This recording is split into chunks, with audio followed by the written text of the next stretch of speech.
இந்த காலத்துல நல்லதை சொல்றவங்களே நாட்டுல கொஞ்சம் பேர் தான்டா. அனைவருக்கும் வணக்கம்.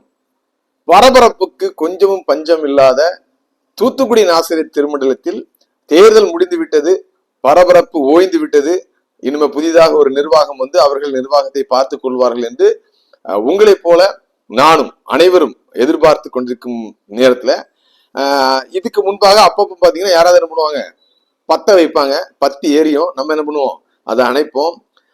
இந்த தடவை வந்து பாத்தீங்கன்னா புதிதாக ஒரு தீ பத்தி எரிந்து கொண்டிருக்கிறது. இந்த தீயை பத்த வைத்ததே யார் அப்படின்னா நமது தூத்துக்குடி ஆசிரியர் திருமண்டல நிர்வாகி நமது ஜோதிமணி ஐயா அவர்களே பத்த வச்சிருக்காங்க. சொன்ன மாதிரி முந்தி என்ன பண்ணுவாங்க, யாராவது பத்த வைப்பாங்க, நம்ம என்ன பண்ணுவோம், அமர்த்துவோம். ஸோ இந்த சம்பவத்துல பாத்தீங்கன்னா நமக்கு நேரத்துல இருந்து நிறைய கால்ஸ், நீ தானே முட்டு கொடுப்ப, என்ன சொல்ற சொல்ல அப்படிங்கிற மாதிரி என்ன பண்ணிருக்கு, நிறைய வலைதளங்கள்ல வாட்ஸ்அப் மூலமாகவும் ஃபோன் கால்ஸ் மூலமா வந்துட்டு இருக்குது. இந்த சம்பவம் வந்து விவரம் தெரிஞ்சவங்களுக்கு நல்லாவே தெரியும். ஒரு 3 அப்பாயின்மெண்ட்ஸ் வந்து பாத்தீங்கன்னா தூத்துக்குடி ஆசிரியர் திருமண்டலத்துல முன்னாள் நீதிபதி ஜோதிமணி ஐயா அவர்கள் நிர்வாகி என்ற முறையில போட்டிருக்காங்க. இது சரியா தவறா என்று பாத்தீங்கன்னா நிறைய விவாதங்கள் போயிட்டு இருக்குது. நிறைய ஒரு வலைதளங்கள்ல என்ன பண்றாங்க, தங்களுடைய கண்டனங்களையும் தெரிவித்துக் கொண்டிருக்கிறாங்க. இப்பொழுது நான் எனக்கு தெரிந்த வரைக்கும் பாத்தீங்கன்னா இந்த நிர்வாகி என்பவர் யார், அவருக்கு என்ன அதிகாரங்கள் அப்படிங்கிறது குறித்து நான் என்ன பண்றேன்னா, அதாவது சட்ட புத்தகங்களை நான் படித்து தெரிந்து கொண்டதுல உங்களுக்கு சொல்ல விரும்புகிறேன். நிறைய பேர் என்ன சொல்றாங்கன்னா, அவர் வந்து தேர்தல் நடத்துறதுக்கு தான் வந்தாரு அப்படின்னு சொல்றாங்க. நிச்சயமாக அது தவறானது. அவர் வந்து அட்மினிஸ்ட்ரேட்டர், அதாவது he is not election officer, is administrator. Election officer யார் அப்படின்னா அங்க இருக்கிற ஜான்டி சந்தோஷ் ஐயாவும் ரத்தன்ராஜ் ஐயாவும், அது போல பாத்தீங்கன்னா பினான்சியல் அட்வைசர், இவங்க தான் வந்து என்ன பண்றாங்க, தேர்தல் அதிகாரிகள். நிர்வாகிக்கு என்ன பவர் இருக்கு அப்படின்னு சொல்லி நமது இந்திய சட்டம் என்ன சொல்லுது அப்படின்னா, அது நல்லா கவனமா கவனிங்க. அட்மினிஸ்ட்ரேட்டர் என்பதின் நான் தமிழ்ல சொல்றேன்னா, தமிழ் அர்த்தம் நிர்வாகி, செயலாட்சியர் அல்லது ஆட்சி பொறுப்பாளர் ஆகும். அட்மினிஸ்ட்ரேட்டர் தான் அவர் என்ன பண்ணிருக்காங்க போட்டிருக்குது. சோ இவர் ஒரு வணிகம், அரசு நிறுவனம், அரசு சார்ந்த நிறுவனம், பள்ளியின் செயல்பாடுகளை ஒழுங்கமைக்கவும் நிர்வாகிக்கவும் மேற்பார்வையிடவும் பொறுப்பானவர். இவர் பதிவுகளை வைத்தல், சந்திப்புகளை திட்டமிடுதல், தகவல் தொடர்புகளை கையாளுதல் போன்ற நிர்வாக பணிகளை செய்வார். எல்லாமே அவர் தான், ஆளினால். சோ அதனால பாத்தீங்கன்னா தேர்தல் நடத்துறதுக்காக மட்டும் வரல, தேர்தலும் அதுல உண்டு. பத்தியா, இந்த நிர்வாகி ஒரு நிறுவனம் அல்லது அமைப்பின் அன்றாட நடவடிக்கைகளை நிர்வகிப்பவர். டெய்லி ஆக்டிவிட்டிஸ் என்ன பண்ணும், அவர் தான் என்ன பண்ணும், கண்ட்ரோல் பண்ணும். செயலாட்சியர், ஆட்சி பொறுப்பாளர், அதாவது ஈக்குவல் டு ஒரு கலெக்டர் மாதிரி வச்சுங்களேன். ஒரு திட்டத்தை அல்லது அரசு சார்ந்த நிறுவனங்களை நம்ம ஒரு செயல்படுத்துவார், அவர் தான் பாத்தீங்கன்னா டைரக்டர். இப்போது வந்து பாத்தீங்கன்னா அவர் தான் அட்மினிஸ்ட்ரேட்டர். ஒரு வணிகத்தின் செயல்பாடுகளை வழிநடத்துவார். அங்க நடக்கிற எல்லா, அதாவது அட்மினிஸ்ட்ரேஷன் ஒர்க் எல்லாமே அவர் தான் நம்ம பார்க்கணும். அது மாதிரி பாத்தீங்கன்னா கணினி சார்ந்த அமைப்புகள், அது போல பாத்தீங்கன்னா நீதிமன்றத்தால் ஒரு சொத்தை நிர்வகிக்க நியமிக்கப்பட்டவர். இதுதான் வந்து பாத்தீங்கன்னா சுருக்கமாக ஒரு நிர்வாகி என்பவர் ஒரு வேலையை சரியாக நடைபெற செய்ய தேவையான அதிகாரத்தையும் பொறுப்பையும் கொண்டவர். சோ அட்மினிஸ்ட்ரேட்டர் அப்படிங்கிறது பாத்தீங்கன்னா ஒரு தேர்ந்தெடுக்கப்பட்ட மக்களால் தேர்வு செய்யப்பட்ட ஒரு நிர்வாகம் என்ன வேலையை செய்யணுமோ எல்லா வேலைகளையும் அவர் செய்யலாம். எப்படி வந்து எலெக்ஷன் நடத்தி ஒரு நிர்வாகம் வந்த பிறகு, லே செக்ரட்டரி வந்த பிறகு, ஒரு பிஷப் எல்லாம் சேர்ந்து ஒரு அப்பாயின்மெண்ட் போடுறாங்களோ, த சேம் பவர், அதே பவர் அவருக்கு கொடுக்கப்பட்டிருக்கு. சோ அதனால நிர்வாகி வந்து அப்பாயின்மெண்ட் போடலாமான்னா 100% போடலாம். இதுதான் வந்து பாத்தீங்கன்னா நேற்றைய தினம் வந்து பாத்தீங்கன்னா திருமண்டல மீட்பு இயக்கத்தின் பொதுச் செயலாளர் அண்ணன் எபனேசர் மங்கள்ராஜ் அவர்களும் ரொம்ப தெளிவா சொன்னாங்க. அவருக்கு வந்து 100% ரைட்ஸ் இருக்குது. பட் இங்கதான் பாத்தீங்கன்னா ஒரு கண்டிஷன். என்ன ரைட்ஸ் அப்படிங்கறதா இப்ப வந்து நம்ம விவாதிக்க வேணும். இப்போ வந்து பாத்தீங்கன்னா இந்த திருமண்டலம் அப்படிங்கிறது பாத்தீங்கன்னா டோட்டலா டிஃபரெண்ட்.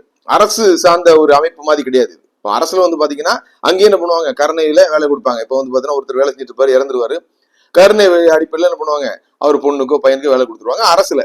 அங்க யாரும் கேள்வி கேட்க முடியாது. பட் ஆனா இங்க வந்து இந்த கம்பேஷன் அங்கிறது எப்படி வருது அப்படின்னா, அக்கார்டிங் டு தி அந்த current situation, according to the particular school, particular area, இதை வச்சு என்ன பண்ணுவாங்க, கண்டிப்பா போடுவாங்க. ஃபார் எக்ஸாம்பிள் பாத்தீங்கன்னா இப்ப ஐயா வந்து 3 அப்பாயின்மெண்ட் போட்டிருக்காங்க. இதுல வந்து அந்த சீனியாரிட்டியை ஓவர்லுக் பண்ணி டீச்சிங் ஸ்டாஃப் போட்டிருந்தாங்கன்னா கண்டிப்பாக அது தவறு, அது செஞ்சிருக்க கூடாது. ஸோ தற்சமயம் வந்து பாத்தீங்கன்னா அந்த குறிப்பிட்ட அந்த பள்ளிக்கு வந்து ஒரு ஆசிரியர் நிர்ணயிச்சிருக்காங்க, அதை வந்து நிறுத்திருக்கிறதாக நான் கேள்விப்படுறோம். இந்த கம்பேஷன் பேசிஸ்ல போட்டதை ரெண்டே என்ன பண்ணிட்டாங்க, தற்பொழுது வெற்றி பெற்றிருக்கின்ற நிர்வாகம் அமைக்க போகின்ற எஸ்டிக்கு ராஜன் அண்ணன் அணியினரும் அதை என்ன பண்ணிட்டாங்க, சரின்னு சொல்லிட்டாங்கன்னு கேள்விப்பட்டேன். ஏன்னா வந்து பாத்தீங்கன்னா அவருக்கு ரைட்ஸ் இருக்கு. ஆனால் எந்த அடிப்படையில வந்து பாத்தீங்கன்னா அந்த வேலையை கொடுக்குறாங்க, அந்த கம்பேஷன் அடிப்படைங்கிறது எந்த அடிப்படையில கொடுக்குறாங்க அப்படிங்கிறதா மிக முக்கியமானது ஒண்ணு. இப்ப ஐயா போட்ட வேலை வந்து பாத்தீங்கன்னா அவங்களும் பாத்தீங்கன்னா ஒரு வீடியோவுக்கு போட்டிருக்காங்க. அந்த அம்மா வந்து பாத்தீங்கன்னா அதாவது கொஞ்சம் தூரத்துல இருந்து தூர இடத்துல இருந்து பாத்தீங்கன்னா மெஞ்ஞானபுரம் அப்படிங்கிற ஒரு இடத்துக்கு போட்டிருக்காங்க. பட் இந்த மெஞ்ஞானபுரத்துல என்ன பிரச்சனைனா அங்கேயும் பாத்தீங்கன்னா ஒரு விடோ இருக்காங்க, ஒரு யங் விடோ, கல்யாணம் ஆகி 3 மாசத்துல அந்த கணவனை இழந்த ஒரு பெண் இருக்காங்க. அவங்களுக்கு பாத்தீங்கன்னா இதுக்கு முன்னாக இருந்த நிர்வாகம் அவங்க என்ன பண்ணிருக்காங்க, ஒரு கம்பஷன் அடிப்படையில் அவங்களுக்கு டெம்பரரி போஸ்டிங் அங்க போட்டிருக்காங்க. அந்த அம்மா ஒரு 3 மாசமா ஒர்க் பண்ணிட்டு இருக்காங்க. இப்படி இருக்கும் பொழுது அந்த குறிப்பிட்ட அந்த பள்ளியையோ அந்த ஊரையோ கன்சிடர் பண்ணாம புதிதாக ஒருத்தரை கொண்டு வந்து அங்க போடும்போது பிரச்சனை வருது. அதுதான் அங்க பிரச்சனை. இப்ப பாத்தீங்கன்னா மெஞ்ஞானபுரத்துல அந்த அந்த பெண்ணுக்கு அதான் அந்த ஊரை சேர்ந்த ஒரு பெண்ணுக்கு, ஏன்னா கண்டிப்பா வந்து பாத்தீங்கன்னா நிச்சயமாக அதுக்கு ப்ரீஃபரன்ஸ் கொடுக்கணும். அதுதான் நியாயம், அதுதான் தர்மம். கம்பேஷன் அப்படிங்கிறது அதானே. சோ அந்த பிள்ளைக்கு வந்து வெளியூர்ல யாரும் வேலை கொடுக்க மாட்டாங்க. நமக்கு வந்து பாத்தீங்கன்னா கல்வி நிறுவனங்கள் எல்லா இடத்துலயும் இல்ல, குறிப்பிட்ட ஊர்ல மட்டும் தான் இருக்கு. சோ இந்த பிள்ளைக்கு வந்து பாத்தீங்கன்னா என்ன பண்ணுவோம், வேற ஒரு ஊர்ல வெள்ளாளொழிலையோ இல்லைன்னா வந்து பாத்தீங்கன்னா பண்டாரஞ்செட்டி வெளியிலயோ கொண்டு போய் போட்டாங்கன்னா என்ன பண்ண மாட்டாங்க, அவங்க அந்த ஊர்ல உள்ளவங்க என்ன பண்ணுவாங்க, அப்ஜெக்ஷன் பண்ணுவாங்க. அப்போ வந்து இப்போ இந்த பிள்ளைக்கு இந்த ஒரு வாய்ப்பு தான் கிடைக்கும். இந்த ஓஏ போஸ்ட் இனிமே என்ன பண்ணுவோம், எப்போ வரங்கிறது தெரியாது. சோ அப்போ அந்த ஊருக்காரங்க கேட்கறது 100% நியாயம். இப்போ வந்து பாத்தீங்கன்னா அந்த பிரச்சனைங்க போயிட்டு இருக்குது. ஐயாவால அப்பாயின்மெண்ட் போட்ட அந்த அவங்களும் வந்து என்ன பண்ணிருக்காங்க, அங்க இருக்கிற ஹெட் மிஸ்ஸஸும் என்ன பண்ண முடியாது, ஒன்றும் பண்ண முடியாது. ஏன்னா வந்து நிர்வாகம் சொல்லும் போது அதையும் கேட்கட்டாகும். இப்ப நிர்வாகி வந்து ஐயா தான். ஊர்க்காரங்க என்ன பண்ண சொல்லும் போது அவங்களே என்ன பண்ண முடியாது, இல்லைன்னு சொல்ல முடியாது. சோ வந்து பாத்தீங்கன்னா ஒரு இடியாப்பல் சிக்கல் மாட்டி இருக்குது. இன்னொரு போஸ்டிங்கும் போட்டிருக்காங்க, புதியம்புத்தூர்ல போட்டிருக்கதா கேள்விப்படுறேன். அதுக்கும் என்ன பண்ணிருக்கலாம், ஐயாவுக்கு உரிமை இருக்குது. அதுவும் பாத்தீங்கன்னா இந்த ஆபீஸ் ஸ்டாஃப் ஓஏ போஸ்ட், இந்த நான் டீச்சிங் ஸ்டாஃப்க்கு வந்து பாத்தீங்கன்னா நம்மகிட்ட லிஸ்டே மெயின்டைன் பண்ணல. அது வந்து நமது மீட்பு இயக்கத்தின் பொதுச் செயலரான கரெக்டா சொன்னாங்க, உண்மை. இங்க வந்து பாத்தீங்கன்னா டீச்சர்ஸ் அது போஸ்டுக்கு தான் வந்து பாத்தீங்கன்னா லிஸ்ட் மெயின்டைன் பண்றாங்க, மற்ற எதுக்கும் லிஸ்ட் கிடையாது. சோ அதனால கண்டிப்பாக போடலாம். ஆனா பிஃபோர் என்ன பண்ணும், ஜஸ்ட் கன்சிடர் பண்ணி என்ன பண்ணும், போட்டா நல்லது அப்படிங்கறது என்ன பண்றாங்க, எல்லாரும் ஃபீல் பண்றாங்க. அதனாலும் போட்டாச்சு. இப்போ வந்து பாத்தீங்கன்னா இந்த மெஞ்ஞானபுரத்துல இந்த பிரச்சனை பூதாகரமாக வெடித்து கொண்டிருக்கிறது. ஐயா அவர்கள் என்ன செய்ய போறாங்கன்னு தெரியல. அடுத்தது பாத்தீங்கன்னா இந்த டீச்சிங் ஸ்டாஃப் எல்லாம் போடலாமான்னா 100க்கு 200% போடலாம். ஐயா வந்து செகண்ட் டைம் வரும்போது சொல்லிட்டு ஐயா நீங்க உடனே போட்டுருங்கன்னு சொல்லிட்டேன். ஏன்னா வந்து புதிய நிர்வாகம் வரப்போறவங்களும் பாத்தீங்கன்னா கண்டிப்பா என்ன பண்ணுவாங்க, சீனியாரிட்டி ஃபாலோ பண்ண போறேன்னு சொல்றாங்க. சோ அவங்களே எந்த அப்ஜெக்ஷன் பண்ண மாட்டாங்க. அவங்ககிட்ட வந்து பெர்மிஷன் வாங்கணும் அவசியம் இல்லை, ஜஸ்ட் இன்டிமேஷன் அவங்ககிட்ட சொன்னா போதும். அவங்களும் என்ன பண்ணுவாங்க, சரின்னு சொல்லுவாங்க. இருந்தாலும் அவங்க என்ன நினைப்பாங்கன்னா, நம்ம ஆட்சிக்கு வந்து பிறகு போட்டோம்னா நமக்கு ஒரு பேரு ஒரு பெருமை அப்படின்னு நினைப்பாங்க. இது வந்து இயல்பு தானே. சோ அதனால அவங்க நினைக்கிறது தப்பு இல்ல. இப்ப இந்த லிஸ்டே எங்க இருக்குன்னு தெரியல, அதுதான் பெரிய பிரச்சனை. இதுல இந்த கடந்த டிஎஸ்எஃப் நிர்வாகம் வந்து அது கரையா அரிச்சு தின்னுச்சா, இல்லன்னா எலி தின்னுச்சா, இல்ல பாத்தீங்கன்னா ஏதாவது எரும மாடு மேய்ச்சிட்டு போச்சான்னு தெரியல. அந்த லிஸ்டே கிடையாது. நானும் நிறைய திரும்ப கேட்டு பார்த்துட்டேன். அங்க அண்ணன் ஒருத்தர் இருக்காரு, சுரேஷ் இருந்தேன். அண்ணன் கேட்டா என்ன பண்ணுவாரு, அண்ணே லிஸ்ட் இருக்கானே, யாருனே ஃபர்ஸ்ட்ல இருக்கா இருக்கு ஆனா இல்ல, அழகா சொல்லுவாப்ல. அந்த கிணத்துக்குள்ள போட்ட கல்லுமா அப்படியே உட்கார்ந்து இருப்பாப்ல. யாரு கேட்டாலும் என்ன பண்ணாது, உண்மை வராது. ஜட்ஜே கேட்டாலும் சொல்ல மாட்டாப்ல. சோ அதனால பாத்தீங்கன்னா அந்த லிஸ்ட் இருக்கா இல்லையான்னு தெரியல. சரி, எனவே என்ன பண்ணுவோம், இப்ப ஐயா வந்து உடனடியாக எல்லாரையும் முதல்ல கால்ஃபார்ம் பண்ணுங்க, யார் யார் பதிஞ்சிருக்கீங்க எல்லாத்தையும் கால்ஃபார்ம் பண்ணி ஒரு வாரம் ஆகும். எல்லாத்தையும் கூப்பிட்டு யார் சீனியாரிட்டி லிஸ்ட் அந்த வேலையை செய்து தாராளமாக இருக்கின்ற 70 அப்பாயின்மெண்ட்டையும் போட்டு செல்லுங்கள். தவறு இல்லை, கண்டிப்பாக செய்யலாம், அவங்களுக்கு உரிமை இருக்கு. ஆனால் ஆனால் இந்த கம்பேஷன் அப்படிங்கிறது மட்டும் தயவு செய்து அந்த லோக்கலை வந்து நீங்க கன்சிடர் பண்ணி போட்டீங்கன்னா இவ்வளவு நாள் சிறப்பாக இந்த தேர்தலை நடத்திய நீங்கள் இன்னும் சிறந்த ஒரு மனிதராக நீங்கள் அனைவருக்கும் முன்பாக தெரியப்படுவீர்கள். பொதுவா என்கிட்ட சொல்றதுதான், ஐயா வந்து சிறப்பா நடத்திட்டாங்க, பேசாம என்ன பண்ணிருக்கலாம், ஒரு 10 நாள் இருக்குது, அழகான பண்ணிருக்கலாம், அவங்க போயிருக்கலாம் அப்படிங்கிற மாதிரி சொல்றாங்க. சோ அதுவும் ஒரு பக்கம் வந்து நியாயமாக தான் தெரியுது. இருந்தாலும் நம்ம மீட்பு செயலாளர் சொல்லும்போது பாத்தீங்கன்னா அவரோட சுற்றி சுற்றி வந்தவர்னு சொன்னாங்க. சுற்றி சுற்றி வந்தவருக்கு சொல்றதுக்கு அர்த்தம் என்னன்னா, அதாவது அருகாமையில் உள்ளவர்கள், அதுதான் அந்த உண்மையான அர்த்தம். அதாவது ஐயா அப்பாயின்மெண்ட் போட்டது வந்து பாத்தீங்கன்னா வெளி மாவட்டத்தை சேர்ந்த வெளி டைரக்ஷன் சேர்ந்த யாருக்கும் போடல. நிறைய பேர் பாத்தீங்கன்னா பழைய நிர்வாகம் அப்படியே போட்டாங்க. நாகர்கோவில் உள்ளவங்க நிறைய பேர் என்ன பண்றாங்க, இன்னைக்கும் நாசிரியத்து காலேஜ்ல என்ன பண்றாங்க, ஒர்க் பண்ணிட்டு இருக்காங்க. அது தவறு.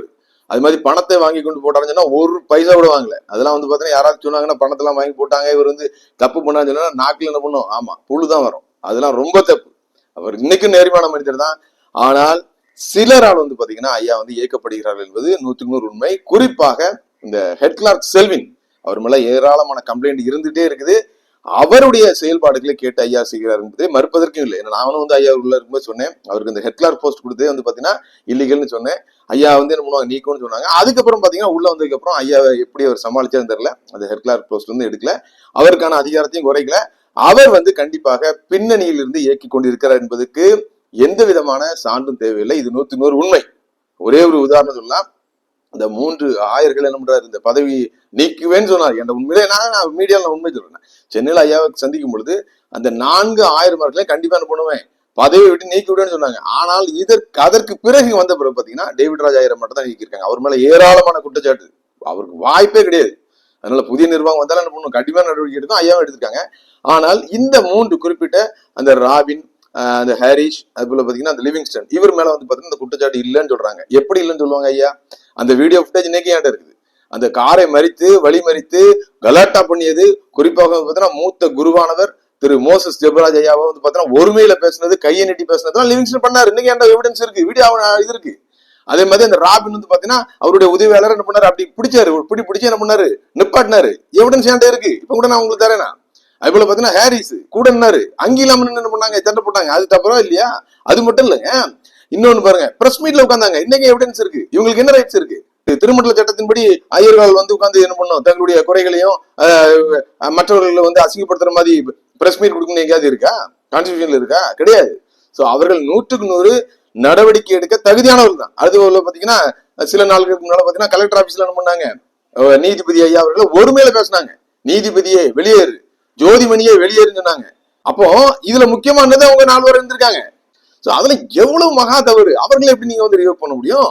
மட்டும் இல்லாம இப்ப அவங்க சம்பளம் கொடுக்குன்றாங்களாம். சொல்றது ஃபுல்லா செல்வி. இது தப்பான ஒரு முன்னுதாரணம். ஐயா வந்து இவ்வளவு நாள் அருமையா நடந்திருக்கீங்க. கடைசி இன்னொரு 1 வாரம் 10 நாள் இருக்கிற நேரத்துல வந்து பாத்தீங்கன்னா இவர்களை நீங்க உள்ள விட்டுக்க தேவையில்லை.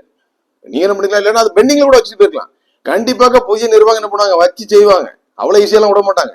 ஏன்னா ஆயர்களுக்குன்னு ஒரு கோட்பாடு உண்டு, அவர்களுக்குன்னு ஒரு கொள்கைகள் உண்டு. அவர்தை மீறுவர்கள் ஆயர்களே கிடையாது, மனுஷனே கிடையாது அவங்கலாம்.